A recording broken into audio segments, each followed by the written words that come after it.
तदेतन मूर्तम। जब भी थोड़ा भाष्य बाकी था। कहानी पुनस्तानी विशेषणानी मूर्ता मूर्तियों इत्युच्यन्ते।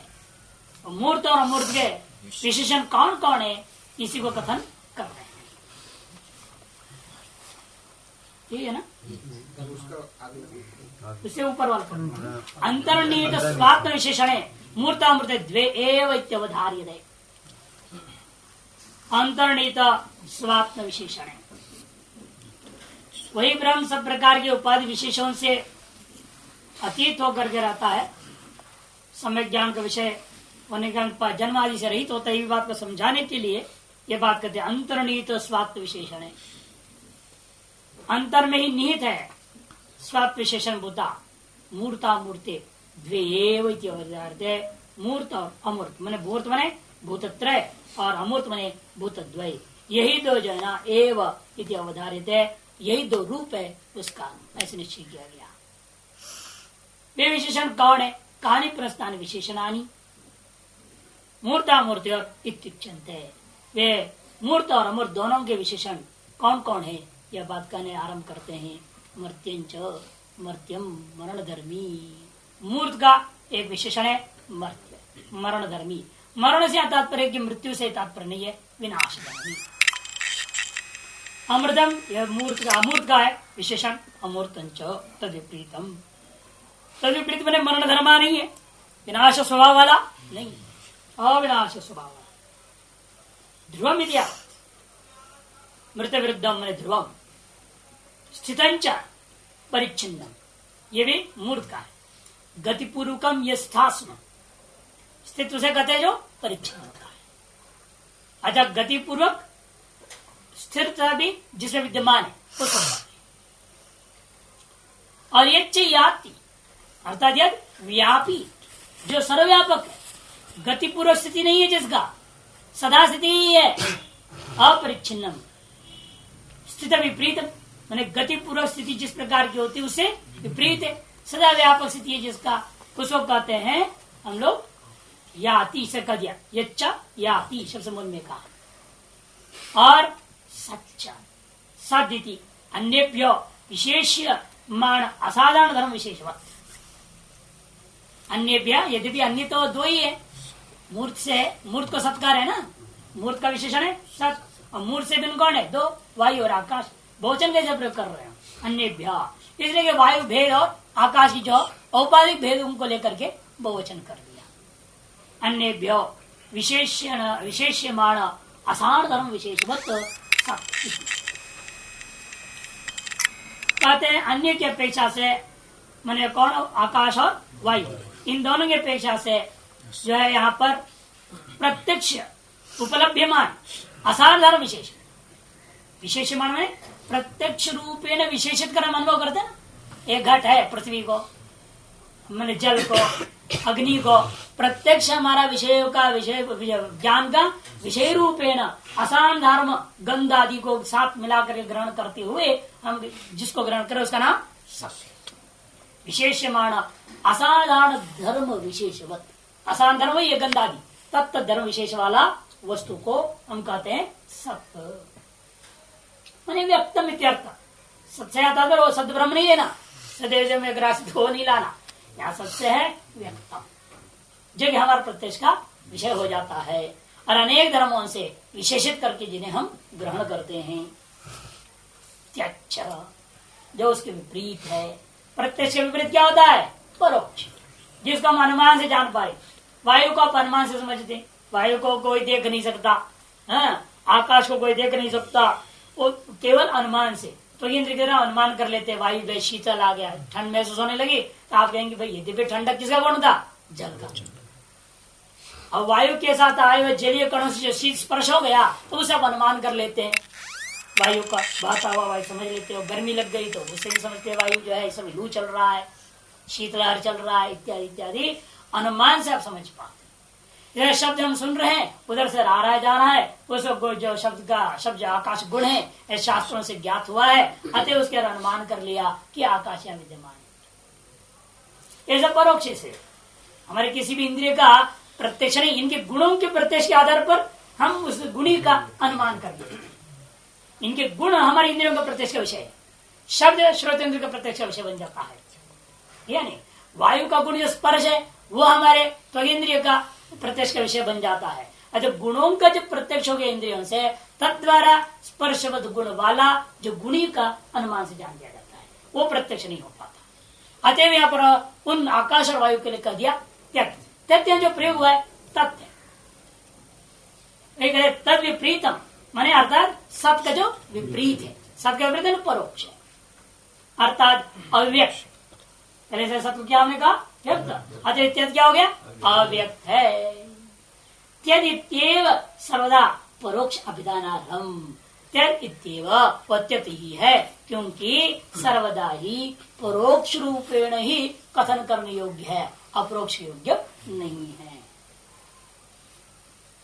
नीचे कह रहे देखो तत्शब्दार्थ का त्यक्त शब्द, इसमें त्यक्त का अर्थ जैसा वैसा व्याकरण के हिसाब से नहीं रहना। ये तत् शब्द का जो अर्थ है क्या परोक्षता, वो त्यक्त में ग्रहण करना।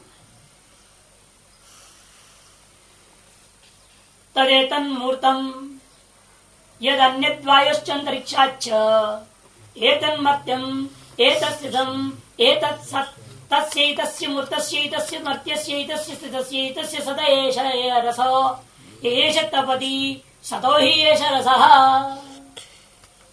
तदेतत् मूर्तम, वह 4 विशेषणों से विशिष्ट मूर्त है और 4 विशेषणों से विशिष्ट अमूर्त भी है। उनमें से बता रहे हैं मूर्त के बारे में।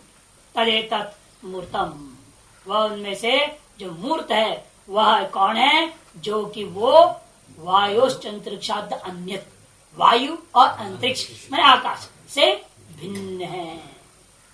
वह यह जो मूर्त है वो जो है वायु और अंतरिक्ष से भिन्न है।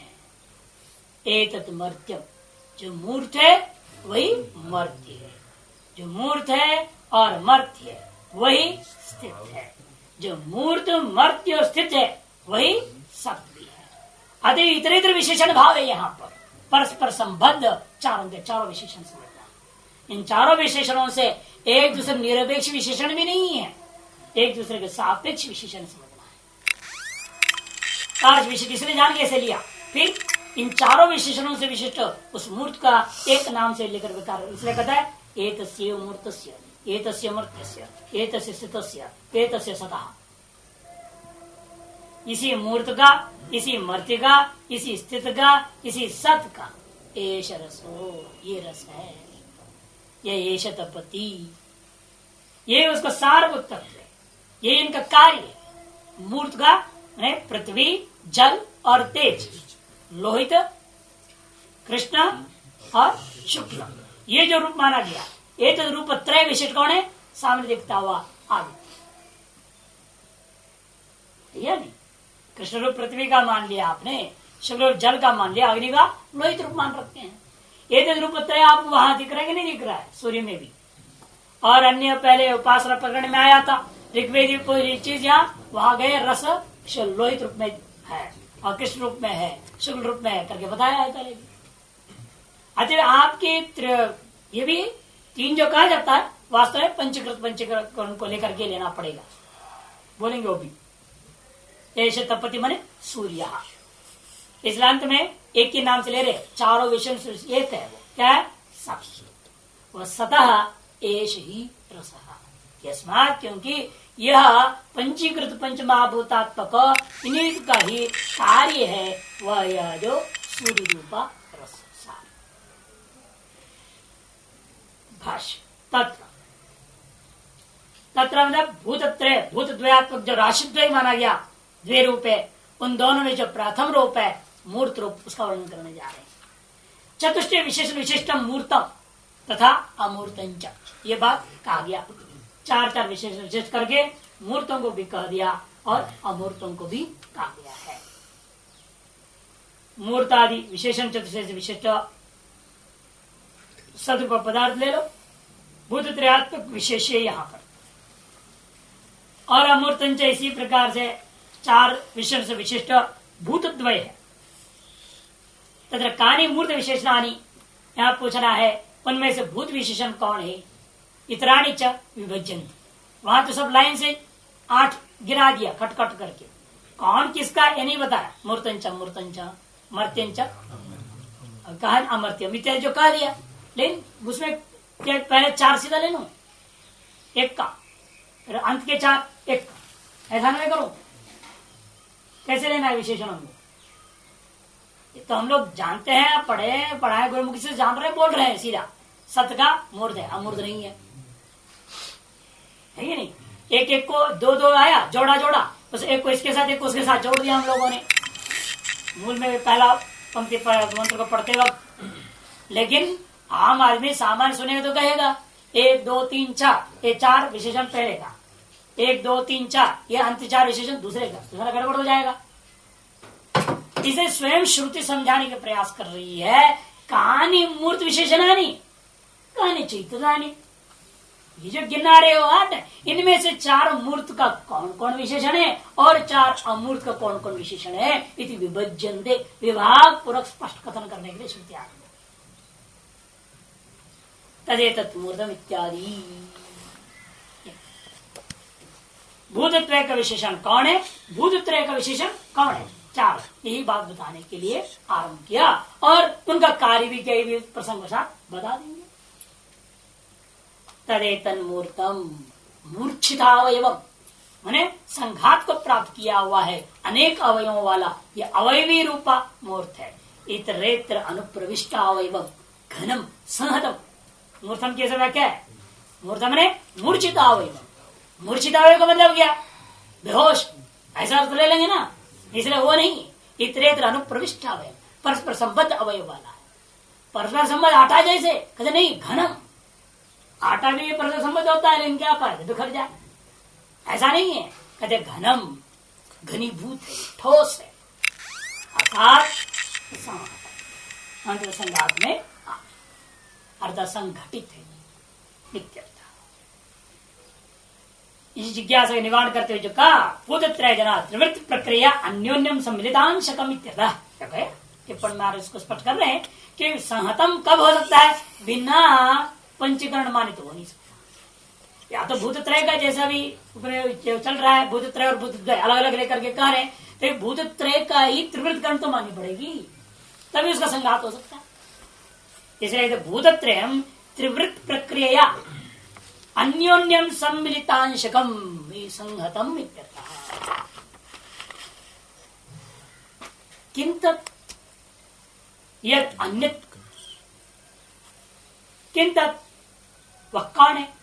ये मूर्त नाम से जिसको कह रहे हो भूतत्रय, यत् जो कि अन्यत् दूसरे से अलग है, कस्मात् अन्यत् किसी से अलग है वो, जो कि अलग अलग छपने चाहिए, कॉमा डाल कर सब एक लाइन छाप देते हैं। किंतत् उसने पूछा, जवाब दिया, यद अन्यत जो दूसरा है, कस्मात् अन्यत किससे अन्य है भाई वो? कहते वायुश्चंद्रक्षाच भूतद्वयात्, वायु और अंतरिक्ष रूपी भूतद्वय से अन्य। द्वय से अन्य कौन है? भूत होंगे? नहीं, परिशेषात पृथ्वी आदि भूतत्रयम, परिशेष से पृथ्वी आदि भूतत्रय ही लेनी चाहिए। एतन मर्त्य, वही मर्त्य, यदेतत् मूर्ता, जो वह मूर्ताख्य है, मूर्त नाम से जो कहा गया था भूतत्रय, वही मर्त्य भी है। इदम मर्त्यम में मरण धर्मी, कस्मात् यस्मात् स्थितम, क्यों मरण धर्मी है ये? परस्पर देखो, हेतु हेतु भाव बना देना, क्योंकि यह स्थित परिचिन, यस्मात् स्थितम में स्थितम मर्त्यम है। क्यों? क्योंकि यह अन्याश्रित है। स्थित का मतलब क्या? अन्याधीन है। जो अन्याधीन होता है विनाशी होता है, जो स्वतंत्र है वो अविनाशी है। परिच्छिन्नम ही अर्थांतर संप्रयुज्यमान विरुद्धते, जो परिच्छिन्न होता है वो अर्थांतर संप्रयुक्त हुआ करेगा, अतः अर्थांतर उसको विनाश भी कर सकता है, उसका विरोध कर डालेगा तो विनाश हो जाएगा। विरुद्ध मैंने विनिश्चित यावत टिप्पणकार कर दिया स्पष्ट, यथा घट स्तंभ कुड्यादि ना, जैसे घट है स्तंभ कुड्यादि के द्वारा एक तरह से संप्रयुक्त है, और जब विरोध हो वो नष्ट कर देंगे। मूर्तम स्थितम, इसी प्रकार मूर्त भी क्या है? स्थित है। परिच्छिन्नम अर्थांतर संबंधी, स्थितम का व्याख्या कर दे रहे, परिच्छिन्न है, अर्थांतर संबंधी है। तो अर्थांतर विरोधात मर्त्यम, जिसने अर्थांतर के साथ कभी भी विरोध हो सकती है, अतः ये कभी भी विनाशी रूपेण विद्यमान रहता है। अर्थांत संबंधित मर्त्यम इत्यन्वया परस्पर हेतु भाव करना है। एतत् सत्विशेष्यमाण असाधारण धर्मवत, एतत् सत, और ये क्या है? वही सत भी है। जो मूर्त था वही मर्त्य है। क्यों मर्त्य है? क्योंकि वो स्थित है। वह स्थित क्यों है? क्योंकि वो सत है। विशेष्यमाण असाधारण धर्म वाला है। विशेषमाण भूतत्रय है, वो तत्त गुंदादि रूपी असाधारण धर्म वाला है। तस्मादि परिच्छिन्नम, परिच्छिन्न मर्त्यम, अतो मूर्तम, मूर्तत्व मर्त्यम, मर्त्यत्व स्थितम, परस्पर हेतुत्व स्थितत्वात् सत। तस्मादि परिच्छिन्नम, जिसलिए वो सत्य है इसलिए वो परिच्छिन्न, जिसलिए वो सत्य है इसलिए वो परिच्छिन्न, और जिसलिए परिच्छिन्न है इसलिए मर्त्य, जिसलिए वो मूर्त है, मर्त्य अतः मूर्त है, जिसलिए वो मूर्त है अतः वो मर्त्य भी है। उल्टा भी ले लेना, जिसलिए मर्त्य है वो परिच्छिन्न है, स्थित है, जिसलिए परिच्छिन्न है इसलिए वो सत्य है। स्थितत्वात् सत, पहले को दिए थे सत्य होने से परिच्छिन्न, आप कहते परिच्छिन्न होने से सत्य। परस्पर इनका कार्य कारण भाव और अन्योन्य भाव समझना चाहिए। इसे जानकर भाष्यकार ने अंत में एक दूसरे को संबंध करता हुआ हेतु भाव से प्रकट किया है। तस्मात् माने व्यक्तत्वात्, प्रत्यक्षेण उपलभ्यमानत्वात्, परिच्छिन्न इत्यादि। अतो स्पष्ट बोल दिया अंत में, अन्योन्य अविचारात्। क्यों वो एक दूसरे के विशेषण बन जाते हैं, विशेष बन जा रहे हैं? क्योंकि एक दूसरे के चारों में से कोई एक दूसरे का विचार होते ही नहीं कभी। चारों चीजें हर जगह दिखे, भूतत्रय में, भूतत्रय में ये चारों के चारों सदा होते हैं। अतएव इन चारों का परस्पर विचार नहीं है, तो किसी को भी विशेषण बना लो, किसी को विशेष बनाओ, फर्क क्या पड़ेगा? तो कुछ पढ़ना ही नहीं। इसे अन्योन्य अविचारात् चतुर्नाम धर्माणाम यथेष्टम विशेष विशेष भाव हेतु भाव दर्शयितव्यः। जिसलिए चारों के चारों धर्म परस्पर अव्यभिचारी हैं, अतएव आपकी मर्जी है, एक को विशेष बना लो, बाकी तीन को विशेषण बना लो, और एक को कार्य मान लो, बाकी तीन को कारण मान लो, या कोई एक को कारण मानो, बाकी तीन को कार्य बना लो। जैसा भी आप बनाओ, हेतु भाव भी विशेष विशेष भाव भी, इसमें कोई फर्क पड़ता नहीं है।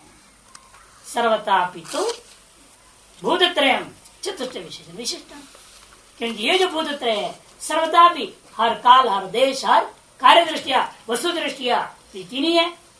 देश और काल परिच्छेदक है, परिच्छिन्नता का कारणीभूता, ये तीनों। इसलिए सर्वता भी सामान्य प्रयोग कर दिया, थाल या पर सामान्य अर्थ में तीनों को घटा देना। भूतत्रयम् कैसा है? चतुष्ट विशेषण विशिष्टम भवति, चतुष्ट विशेषणों से विशिष्ट ही रहा करता है।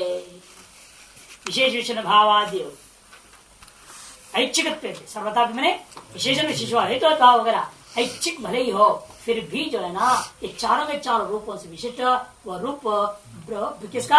ब्रह्म का होता है। मूर्तम रूपम ब्रह्मणः, रूपी आत्मक जो ब्रह्म का यह मूर्त रूप होगा, जो कि चार विशिष्ट भूतत्रयात्मक वस्तु है। तत्र चतुर्णाम एकस्मिन् गृहीते विशेषणे इतर गृहीतमेव विशेषण, एक विशेषण को ग्रहण कर लो, बाकी सब अपने आप गृहीत हो, कहने की जरूरत नहीं, बाकी स्वतः ही गृहीत होते। क्यों? अभी विचारी है ना, वो साथ विचारेंगे ही, वो चला साथ में सब, यथा गर्दभी नहीं दशभी वहती जैसे वाली बात, यदि भी एक ही तो ढोर है, लेकिन कई उसके सारे बच्चे साथ में चल रहे हैं, सब वहन कर रहे हैं, व्यवहार हो जाता है। तदत यहाँ पर वो एक के कहने से साथ बाकी सब आ जाता है। इसे चारों को हर बार कहना कोई जरूरी नहीं है। इसी बात को बताने के लिए एक से मर्त्य से, एक से अमृत से, ऐसे की नाम दिया। विशेषण विद्या तस्य मूर्तस्य एतस्य मर्त्यस्य एतस्य सितस्य एतस्य सतः चतुष्ट विशेषण से भूतत्रयस्य, ये सब जो है भूतत्रय का चार विशेषण है। इनमें से किसी एक को भी ले लो, चल जाता है, बाकी सब अपने आप स्वतः साथ में गृहीत हो जाते हैं। इनका एष रसः सारा कार्यम इत्यर्थ। ये जो है ना, ये रस है, ये सार है, ये कार्य। सविता तन मंडलम इतियावत, सूर्य वो भी स्वमंडल विशिष्ट आदि दैविक है। पितरी देवतम कहेंगे ना, भूतत्रय का आदि दैविक रूप सूर्य मंडल है, भूतद्वय का आदि दैविक रूप वो सूर्य मंडलस्थ पुरुष है। सूर्य मंडलस्थ जो पुरुष है वो भूतद्वय का आदि भौतिक, क्योंकि कारण रूप है, सूक्ष्म है और ये स्थूल है, इसका भी आदि दैविक रूप स्थूल ही लेंगे हम। और वो करण रूप है, कारण रूप ले रहे हो भूतद्वय को इनके प्रति, इसे वहां भी उसका भी जो करण रूपा वस्तु को लीजिए। इस तरह से दोनों में घटाना, इसे आदि दैविक से देवता ऐसे ग्रहण करने की जरूरत नहीं है। इसका आदि दैविक रूप बने, इसका भी जो कार्य रूपा एक विशिष्ट स्वरूप, इन तीनों का ये अत्यंत स्थूल है, इसी के सदृश एक स्थूल रूप देनी पड़ेगी जो कि इस द्योलोक में है, विद्यमान है, उसका आदि दैविक कहेंगे। इसलिए कार्य ला रहे हैं त्रयाणामि भूतानाम सारिष्ठ सविता, इन तीन भूतों का सारिष्ट तत्व, सार्थ अनेक कार्य तो बहुत सारे हैं, कार्यों में भी अतिशय विलक्षण कार्य है ये कौन? सूर्य। सारिष्ठ सार्थव कौन? सविता मंडल, सविता का मंडल। सूर्य से आप कहीं सूर्य देवता ना ले ले, सूर्य भगवान ऐसा ना ले, अतएव समझाए नीचे सब जगह मंडलम मंडलम सब जगह लिख रहे हैं बार बार। अच्छा, मंडलम में एक शब्दार्था नीचे टीका में भी देखिए, अंतिम पंक्ति टीका में मंडलम एक शब्दार्थ, येष शब्द का ये लेना पड़े, येष रसः, येष मैंने ये जो सूर्य मंडल दिखाई दे रहा है, भौतिक मंडल जो दिख रहा है वो, यही लेना। एतत् साराणि त्रीणि भूतानि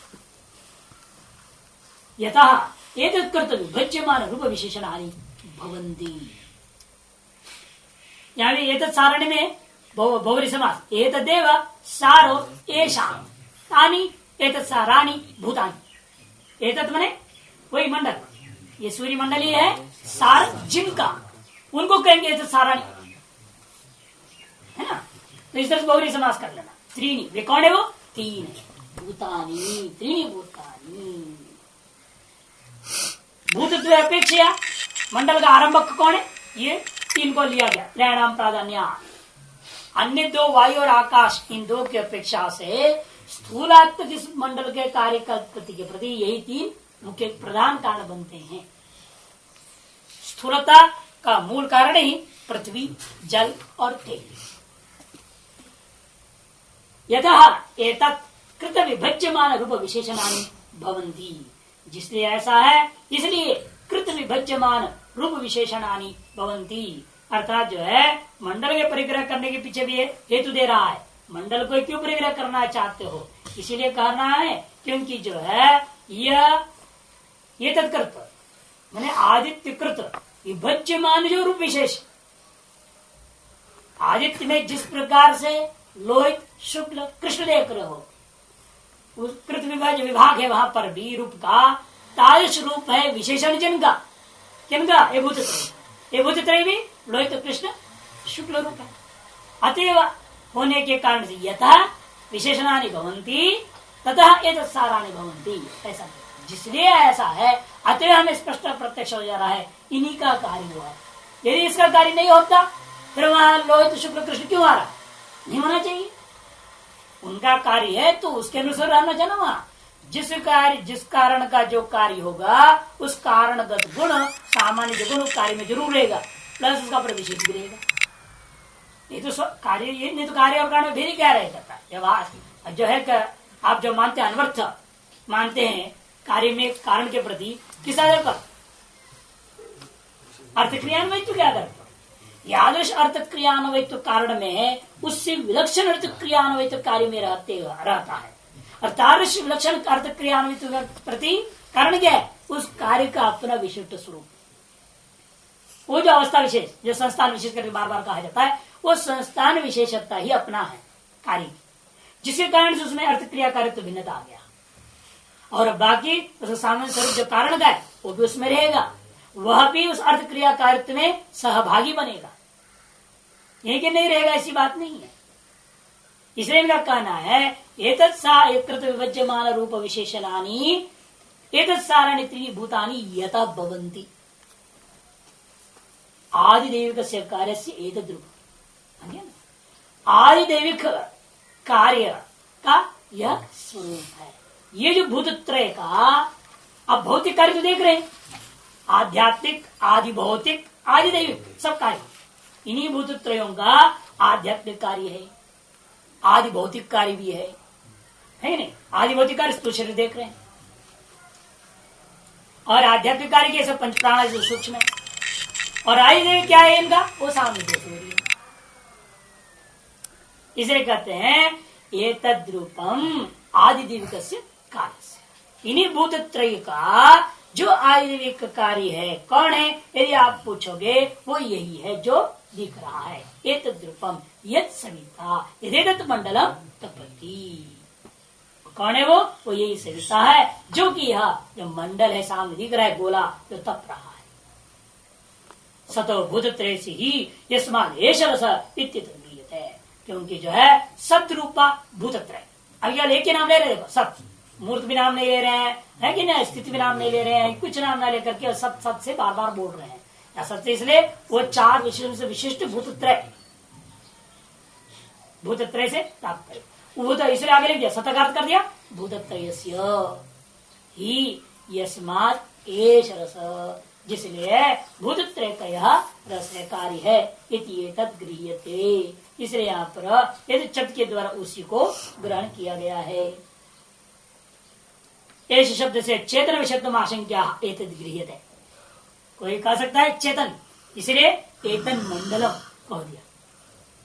नहीं ऐसा ना हो उस मंडलाभिमानी देवता को ले लोगे, आप चेतन को ले लोगे, आदिदेव शब्द आ जाता है। आदिदेव शब्द आते सीधे दिमाग चला जाए देवता में, चेतन में वह न ले अति स्पष्ट मंडल जो दिख रहा है देवता तो दिखता है नहीं, वहां अपने आप सिद्ध हो गया चेतन को नहीं लेना। और दूसरा भी बाद में शास्त्रार्थ करेंगे तो वहां जवाब देंगे चेतन क्यों नहीं ले सकते है? ये कारण क्या है, चेतन है क्या? कारण जो भूतत्रय है वो जब जड़ है उन्हें कार्य चेतन कहां से हो जाएगा, इसीलिए वो चेतन नहीं लेना। यह जो तपता हुआ जो जड़ भूता मंडल है उसी को लेना, अचेतन को ही लेना है। मूर्तो ही एष सविता तपति, यह जो मूर्त रूपा सविता वही तपता है। सारिष्ठ भवति, वही इन भूतत्रय का सारतम कार्य है। यत्तु आयुर्देविकम करणम मंडल से आभ्यंतरम तद्वक्षा, जो आयुर्देविक करण है ये आयुर्देविक कार्य है। ये क्या है, आदिदेविक कार्य। और आदिदेविक जो करण है अगला मंत्र में आएगा, जो मंडल का आभ्यंतर पुरुष है तद्वक्षा महा, वो अगले मंत्र में कहने वाले हैं। तो आदिदेविक कार्य के बाद अब आदिदेविक करण की व्याख्या करने के लिए वो दूसरे भोग लेंगे, अमूर्त को लेंगे। अथ अमूर्तम वायुश्चांतरिक्षं च एतदमृतम एतद् यत् एतत् यत् तस्य एतस्य अमृतस्य एतस्य अमृतस्य एतस्य यतः एतस्य त्यस्य एष रस एष एतस्मिन् मंडले पुरुषः यस्य हि एष रस इति दैवतम्। इसे आप पीछे अथा जोड़ा, माने वो भी आदिदेविक है ये भी आदिदेविक है, इत्यादि देवतम दोनों को जोड़ देना है। उस आदिदेविक कार्य के बाद यह उसके अनंतर आदिदेविक करण का व्याख्यान है। इसी बहाने से क्या हो गया, भूतत्रय भूतद्वय उनके चार विशेषणों का विभाजन पूर्वक व्याख्यान भी हो जाएगा। अथ अमूर्तम माने वायुश्चंद्रक्षं च। अब अमूर्त के बारे में बता रहे हैं, कौन है वो अमूर्त, वायु और अंतरिक्ष आकाश यही अमूर्त है। एतद अमृतम, जो ये अमृत यही अमृत भी है, यही यत् यदेव याति बोला था ना पहले, उसको यत् शब्द से बोल रहे हैं यहाँ पर। यत् तदेव एतद अमृतम एतद यत् और एतद त्यक्त, वही यह त्यक्त भी है। तस्य तस्य अमूर्तस्य, इसलिए वह यह जो अमूर्त का एतस्य अमृतस्य एतस्य यतः एतस्य त्यस्य, वह है जो भूतद्वय अमूर्त रूप है उसका, अमृत रूप है उसका, यत रूप है उसका और त्यत रूप है जिसका, ये 4 विशिष्ट जो वायु और आकाश, इसका एष रस, यही उसका रस। यहां भी वही बोल दे जैसे पहले बोल रहे, सता एष रस, त्यस्य एष रस। तब कहता है फिर और स्पष्ट करने के लिए, फिर आगे भी कहा था ना, ये येष तपति वहां था, अब यहाँ स्पष्ट करते ये येष एतस्मिन् मंडले पुरुष, ये अंतर करते। पहला वाक्य तो देखने में समान है, यस्य एष रसा सत एष रसा, सीधा सीधा। बाद में येष तपति वहां थी और यहाँ एष एतस्मिन् मंडले पुरुष, त्यस्य ही एष रस, यही त्या का रस है। इत्यादि देवताम, ये आयुदेव कर्ण रूपा है। अथामूर्त अधुना मूर्त मुच्यते, आप जो है अमूर्त का कथन करने का है। अच्छा, वायुश्चंद्रिक्ष यद परिशेषित, जो परिशेषित है यह वायु और अंतरिक्ष, उसको लेना। भूतद्वयम, जो कि भूत ब्रह्म का यह भी एक रूप है। भूतद्वयम ब्रह्मण रूपम में वेदति, एतद अमृतम, ये जो है रू है।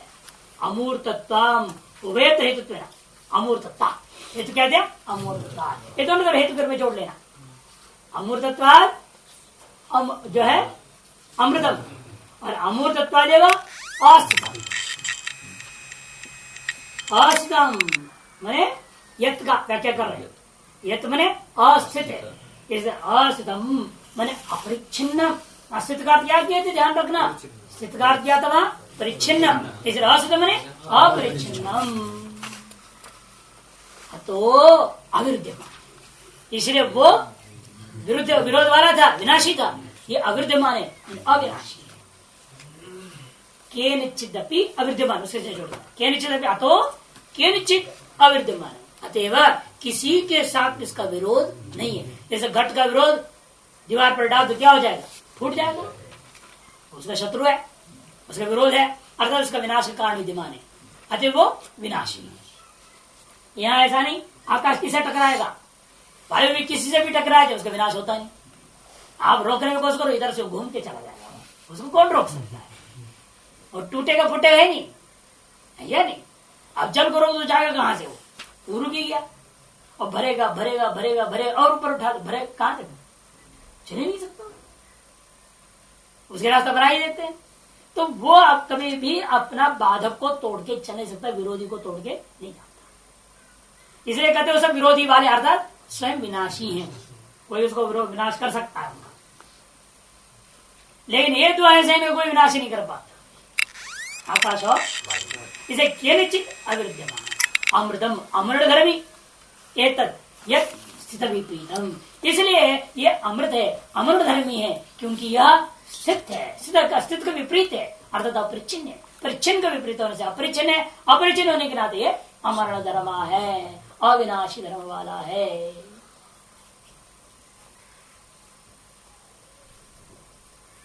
व्यापी अपरिच्छिन्नम, व्यापी अपरिच्छिन्नम, व्यापी परिच्छेद का व्याप्य परिच्छिन्नम ऐसा नहीं करना, व्यापी अपरिच्छिन्नम ऐसा परिच्छेद करना है।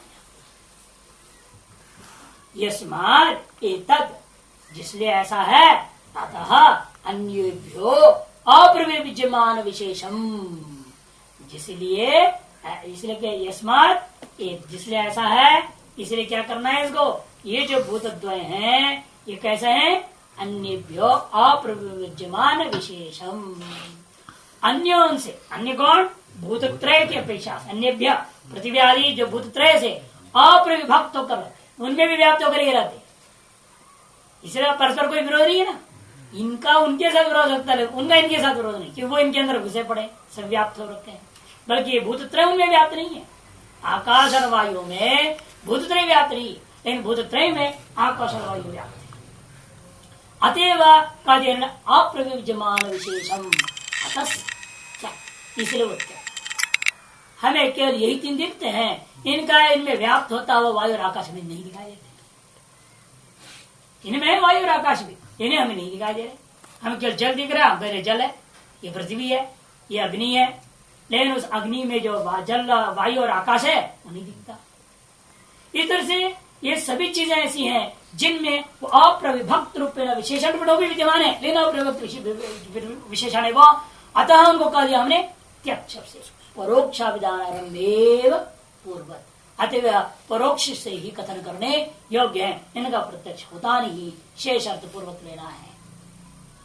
तस्य अमूर्तस्य, शेष अर्थ मतलब वही विशेषण विशेषण भाव, हेतु हेतु भाव, अन्यों ने किसी का भी किसके साथ ले सकते हैं, क्योंकि जो है सब के सब चारों के चारों विशेषण भूतद्वय के अंदर, ये चारों विशेषण कैसे हैं, अव्यभिचारी है। अतः विशेष विशेष भाव में कोई हमें आग्रह नहीं, यही विशेष है, यही विशेषण है, कोई आग्रह नहीं। अपनी मर्जी से किसका विशेषण बना लो, अन्य विशेष हो गया, एक विशेष बना लीजिए, बाकी सब विशेषण हो जाएंगे।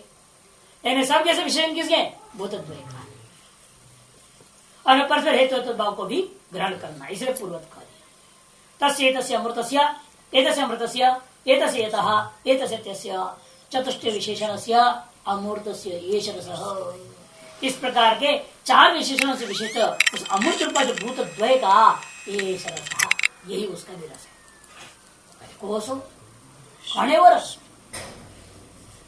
पहला और इसमें अंतर क्या है, इसलिए शंका हुआ, वहां भी एष रस बोल दिया, यहाँ भी एष रस बोल रहा है। चलो वहां भी पूछा तो कौन सा, आपने ये तपति, अब यहाँ कहते ये मंडल है पुरुष करणात्मक हिरण्यगर्भ प्राण इत्यादि, करणात्मक लेना, हिरण्यगर्भ को लेना, प्राण को लेना, चेतन नहीं लेना यहाँ पर भी अभी भी, क्योंकि आकाश वायु क्या जड़ी है ना, शुद्ध ब्रह्म दृष्टिया तो ये भी चेतन नहीं, ये भी कार्य है, कार्य तो जड़ है। और यदि चेतन लेंगे तो सर्वोपाधिक चेतन ही है, अभी शास्त्र में ही बात भी आएगी। यहाँ चेतन ले लो, वहां जड़ ले लो, कैसे को लोगे? यथा आकाश वायु उपाधिक चेतन यहाँ ले रहे हो, हम वहां भी देंगे पृथ्वी जल उपाधिक, सीधा ले लो वहां पर भी चेतन, युक्ति बनती नहीं है। इसलिए वहां भी जड़ का कार्य जड़ लो, तो यहाँ भी जड़ का कार्य जड़ लीजिए। इसे यहाँ हिरण्यगर्भ से आगे कर, यहाँ हिरण्यगर्भ से लक्षित क्या है, प्राण को लेना, करणात्मा, सुख शरीर का मूल आत्मा इत्यभिधीयते भूतद्वयस्य। इसलिए कह रहे हैं यहाँ भी बहुरी समास करनी पड़ेगी। चतुष्टय विशेषण से चार है विशेषण जिसका, ऐसा जो भूतद्वयात्मक अमूर्त का एष रस इति, भूतद्वय का यह रस कौन है, इत्यादि करे करणात्मक हिरण्यगर्भ प्राण इत्यादि। अच्छा, लिंगात्मा इत्यर्थ करते कह दिया, लिंगात्मा ही लेना पड़ेगा। समष्ट्यंतकरण स्वरूप नायम अपि चेतन इति ध्येयम, है ना, टिप्पण नंबर देखो 11, समष्टि का अंतकरण स्वरूप ले, नायम अपि चेतना अयम अपि न चेतना इति ध्येयम। आगे आने वाले शास्त्र को ध्यान में रखते हुए भाष्य यहाँ टिप्पण पहले बता दिए, याद दिला दिए। यह स एष अमूर्तस्य भूतद्वयस्य रसः पूर्वत सारिष्ठ। इसलिए वह यह जो अमूर्त रूपा भूतद्वय का रस है वह पूर्वत यहाँ पर समझना, यही आदि दैविक कर्ण रूप सारिष्ठतम कार्य, करणात्मक कार्य। वहां पर स्थूल कार्य था, यह सूक्ष्म कार्य। एतत् पुरुषसारम च अमूर्तम भूतद्वयम, ये तत् पुरुषसारम, यहाँ पर भी एतत् पुरुषार में भी बहुरी समास, एतत् मने आदित्य मनस पुरुष एव सारम यस्य अमूर्तस्य, एक वचन अमूर्तम ले रहे ना आगे, यस्य तत् एतत् पुरुष सारम अमूर्तम, ऐसे बहुरी समास। भूतद्वय कौन है अमूर्त, वो भूतद्वय हिरण्य गर्भ लिंगारंभाय ही भूतद्वय अभिव्यक्ति। हिरण्य गर्भ का जो लिंग माने लिंगात्मा अंतःकरण का आरंभ करने के लिए ही भूतद्वय का अभिव्यक्ति हुआ है। किससे अभिव्यक्ति हुई, अव्याकृत, तब लाया अव्याकृत, अव्याकृत से अभिव्यक्ति। सबसे पहले व्याकृत वस्तु इसलिए वायु और आकाश, आकाश आकाश के बाद वायु, और इन्हीं से क्या हो गया, उस हिरण्यगर्भ का अंतःकरण बन गया, और उसे फिर संकल्प अन्य चीजें तथ्य जो चल जाएगा, कोई दिक्कत नहीं है। इसे अव्याकृता तस्मात् तादर्थ्या तत्सारम बोधव्य। इसीलिए ही तादर्थ्या माने हिरण्यगर्भ का लिंगात्मा के लिए होने के कारण से इनको तत्सारम बोधव्यम, वो हिरण्यगर्भ की लिंगात्मा ही है सार, पूरा अंतःकरण है सार जिसका, ऐसा ये बोधव्य है। क्या तत्सारम में भी यहाँ पर भी क्या है, बहुरी समाज समझना, तदेव सारम यस्य, तत् मने वो जो अंतःकरण रूपा हिरण्यगर्भ जो लिंगात्मा ही है सारात्मक कार्य, कर्ण रूपा जो कार्य, सूक्ष्म रूपा कार्य जिसका, ऐसे ही भूतद्वय है, ऐसे तत्सारम भूतद्वयम। इसे कहते मंडलाधिष्ठात्र पुरुषे अमूर्त अमृत यत त्यदाम चतुर्णाम अन्वयो अप्रोहित द्रष्टव्य। नंबर तादर्थ्यात्, तादर्थ्यात् पर टिप्पणी, तादर्थ्यात् क्यों करें, क्योंकि जो है हिरण्यगर्भ का समष्टि की अंतःकरण मंडलाधिष्ठात्र पुरुषे करणात्मा, कभी चेतन नहीं लेना है, इसलिए करणात्मा अंतःकरण रूपा, उसमें ये चारों के चारों हेतु रूपेण कारण रूपेण विद्यमान, अमूर्त अमृत यत त्यदा चतुर्णाम अन्वयो, चारों का अन्वय उसमें भी है, क्योंकि जो कारण में रहेगा वो कार्य में रहेगा ना। जब कारणभूत आकाश और वायु में चार हैं विशेषण, अतएव इन्हीं का सूक्ष्म कार्यभूता जो हिरण्यगर्भ के अंतःकरण रूपा जो लिंगात्मा है वो कार्य है ना, अतः ये सब उसमें भी जाएगा चारों विशेषण, स्वतः सिद्ध है। इसलिए कहे भूतद्वयम त्यस्य एष रसो यस्मात् यो मंडलस्थ पुरुषो मंडलवत न गृह्यते सारश्च भूतद्वयस्य। आगे ना मंडल के समान ग्रहण नहीं होता, त्यस्य ही एष रसा, ये जो त्यक्त है अमूर्त है उसी का यह सूक्ष्म कार्य है, यस्मात् जिसलिए ऐसा है, इसलिए यो मंडलस्थ पुरुष, जो मंडलस्थ पुरुष है वह मंडलवत न गृह्यते, मंडल के समान ग्रहण नहीं होता, क्योंकि ये कार्य किसका है, वायु और आकाश का। जैसा पृथ्वी जल तेज को आप चक्षुरादि का विषय रूप में ग्रहण करते हो वह प्रत्यक्ष हो जाता है, वैसे वायु और आकाश प्रत्यक्ष जिसलिए नहीं होता, अतएव उसी का कार्य होने के नाते आयतन पुरुष रूपा जो अंतःकरण है वो सूक्ष्म, वह भी ग्रहण नहीं होता, परस्पर हेतु तो दिखा दिया। तस्मात् अस्ति मंडलस्थ पुरुष भूतद्वय से साधर्म्य, इसलिए मंडलस्थ पुरुष का भूतद्वय के साथ साधर्म्यता है, माने उस अंतःकरण का इस भूतद्वय के साथ साधर्म्यता है। तस्मात् युक्तम प्रसिद्ध हेतु उपादान त्यस्य एष रसो, इसलिए उचित ही है हेतु हेतु भाव रूप में उपादान सृष्टि कर दिया, त्यस्य इत्य का यह करणात्मक कर्ण रूपा आदि दैविक कार्य है, ऐसा जो कहना उचित ही है। इति अब शास्त्र करेगा।